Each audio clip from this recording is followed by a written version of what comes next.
सब देखने और सुनने वालों की खिदमत में मोहब्बत भरा सलाम। जावेद इकबाल चीमा साहब हमारे साथ हैं। दूसरी दफ़ा रिकॉर्डिंग करनी पड़ रही है, कोई टेक्निकल प्रॉब्लम हो गई थी, फिर भी चीमा साहब का शुक्रिया, उन्होंने टाइम दे दिया। लेकिन चीमा साहब ने जो बताया वो बड़े हैरान कुन मेरा ख्याल है कि चीज़ें हैं जो आपको नहीं पता होगी। चीमा साहब, आप के ख्याल में ये इमरान खान को रास्ते से हटाना चाहते हैं?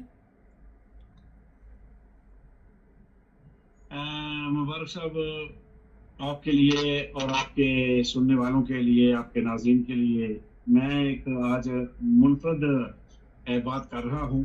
जी। आपने और तो सारे 30 करोड़ आवाम ने जो तजिए आप आज तक सुने हैं, ये आंख वाला मामला और ये सारा रहाई वाला मामला, मेरी बात उससे मुख्तलिफ है।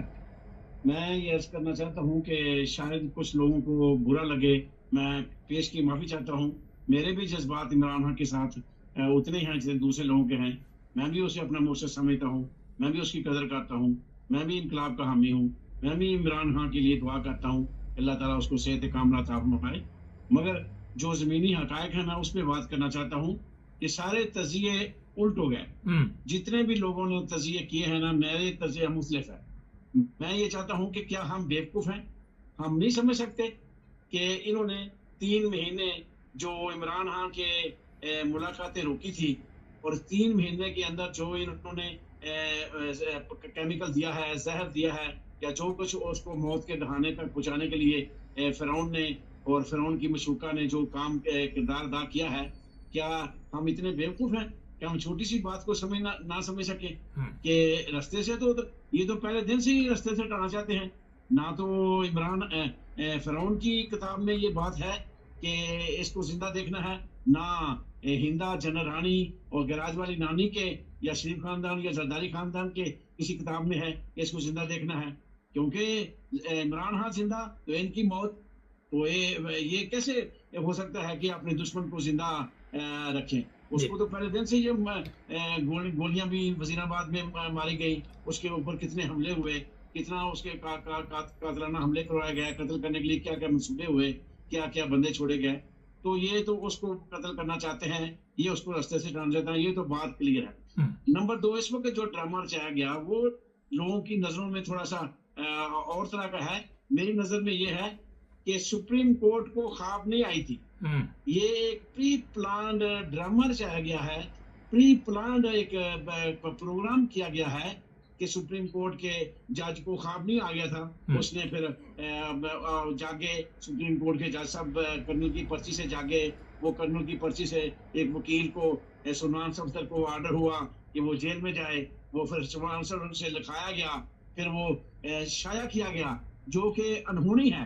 पाकिस्तान के अंदर इमरान खान के बारे में कोई चीज शाया करनी एक अनहोनी है, और ये सब कुछ प्री प्लान किया गया है, एक बकायदा प्लानिंग के तहत किया गया है कि उसको छोड़ना मकसूद है, ये उसको छोड़ना चाहते हैं खुद ही।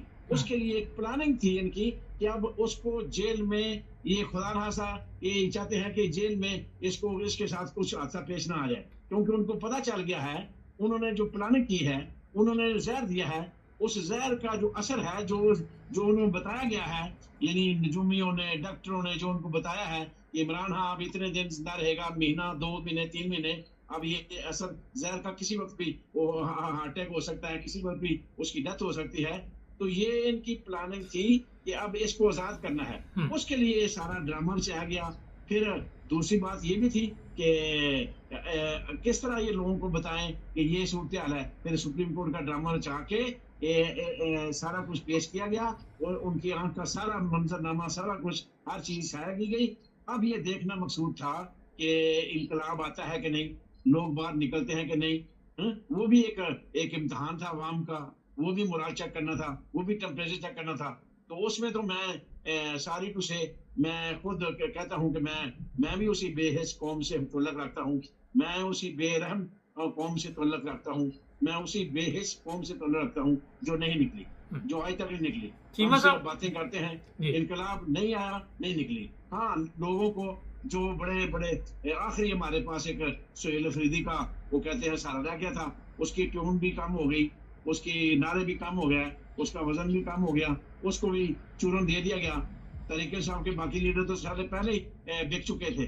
अब ये आखिरी चूड़न इसको दिया गया कि हम उस पर हाँ करने वाले हैं, उसकी क्यों भी कर नरम होगी। तो सूरत ये है कि ये सिर्फ अब एक दो बंदे को हीरो बनाएंगे, या जी अवाम निकली थोड़ी बहुत, हमने अवाम के कहने पे उसको रिलीज कर दिया, अपने नंबर बनाएंगे। तो ये नंबर बनाने वाली कोई बात नहीं है। ये इन्होंने जो काम करना था वो कर लिया, जो जहर देना था वो कर लिया, चीमा साहब था पहुंचा दिया।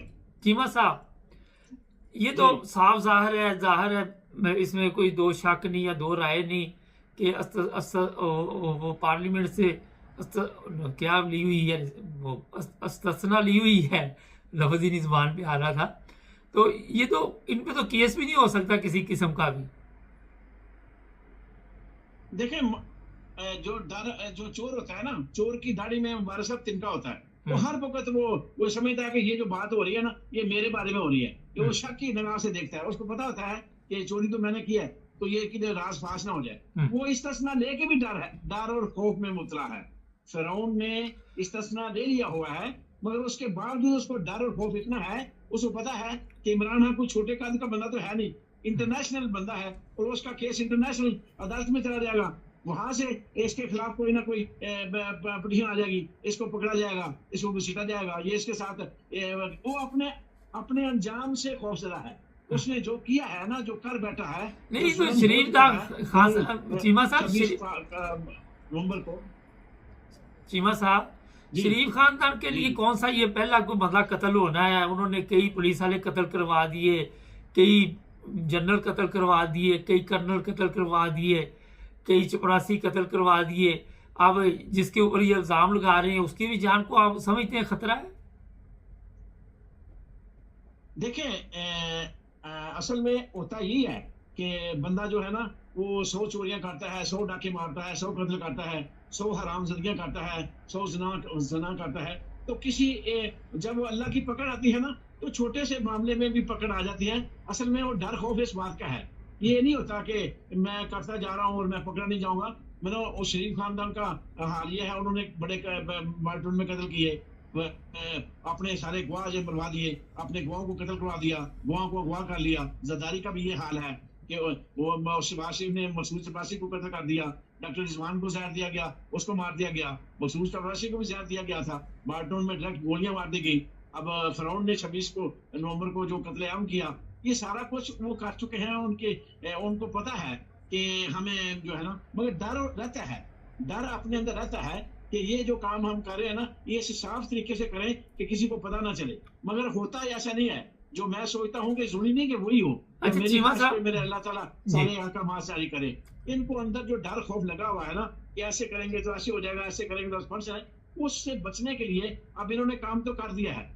अब ये इंटरनेशनल हालात या दूसरे हालात से बचने के लिए कल को कलाम को कोई भी मंजरमा बदल सकता है। कोई बंदा किसी का मेजर का, किसी कर्नल का जमीन चाहता है, वो गोली मार देता है फिरौन को, तो हालात बदल गए ना।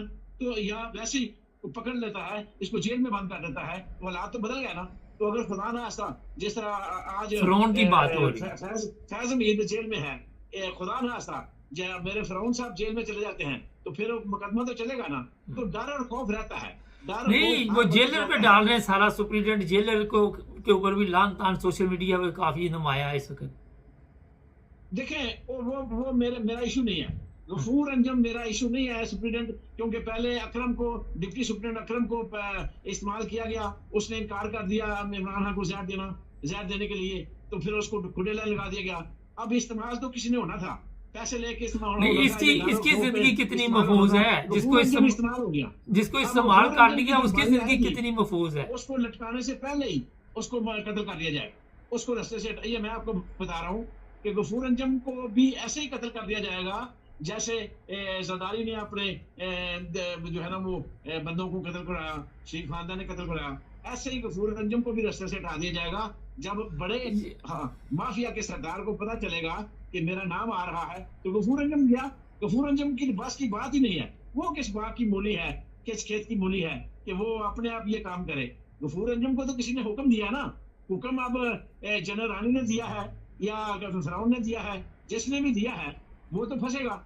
अब उसने बचने के लिए गफूर अंजम को भी मार देना है। तो गफूर अंजम को तो किसी वक्त भी कत्ल किया जा सकता है, क्योंकि सब कुछ तो हो चुका है, जहर तो दे चुका है। किसके हाथों दिया है वो बंदा सामने है, गफूर अंजम। अब किसके हुक्म पे दिया गया है वो गफूर अंजम जानता है। तो गफूर अंजम को रास्ते से हटाना कोई मसला नहीं है एजेंसियों के लिए और फिरौन के लिए और हिंदा के लिए। जी चीमा साहब, मुख्तसर जवाब दीजिएगा, ये कौम आप देख रहे हैं कि अभी और इस पे गुलामी की जिंदगी चलेगी? देखिए मैं तो मायूसी गुनाह है, मैं मायूस हो चुका हूँ। मुझे तो पता है अब इन धरनों से भी कोई फायदा नहीं। ये जो धरने छोटे छोटे लगवाए गए हैं, कुछ लोग हीरो बनेंगे। ये धरने अब ना ये धरने कामयाब धरने हुए हैं, ना आवाम निकली है, और अब ये आवाम भूखी मरेगी, जलील होगी, जीरो रसवा होगी। पहले भी हम जलील हो रहे थे, गुलाम थे, मजीद जलील होंगे। मकसद आपका बात का मुख्तसर ये है कि मजीद अभी जूते इस कौम की किस्मत में हैं, ये कहना चाह रहे हैं? हाँ जी बिल्कुल। अब हम जो ना हमारी पुश्तें यानी हमारी नस्लें गई, अब हमारी अगली 7 पुश्तें भी जूते ही खाएंगी, क्योंकि अब हमारा मुस्तबिल कोई नहीं है। मुल्क टूटे या रहे मुझे उससे कोई गर्ज नहीं है। मुझे अब जब कहते हैं मैं ही नहीं रहा तो हाँ, फिर बाकी मेरे चाहे जन्नत में मुझे क्या परवाह किसी से। जब मेरा लीडर ही नहीं रहा, जब मैं ही नहीं इस्ताबल रहा, अवाम नहीं निकली, तो फिर क्या है? इमरान खान की जिंदगी में अब इनकलाब क्या आना है? इमरान खान की जिंदगी तो अब छोड़े, क्योंकि इन्होंने तो उसमें मौत के दहाने तक पहुंचा दिया है। उसको बचाने वाली जात अल्लाह है। बस अब पता नहीं क्या मौसा ही होना है कि इमरान खान बच जाए। अभी बचने की मैं तो कहता हूँ कि अब इन्होंने सारा काम कर दिया। अब ये चाहते हैं कि मुद्दा जेल से बाहर जाए, मगर मेरी इतला के मुताबिक उसको रहा नहीं करेंगे। मुद्दा पर मेरी इतला के मुताबिक उसको छोड़ेंगे नहीं है किसी कीमत पे भी, चाहे वो जिस हाल में भी है।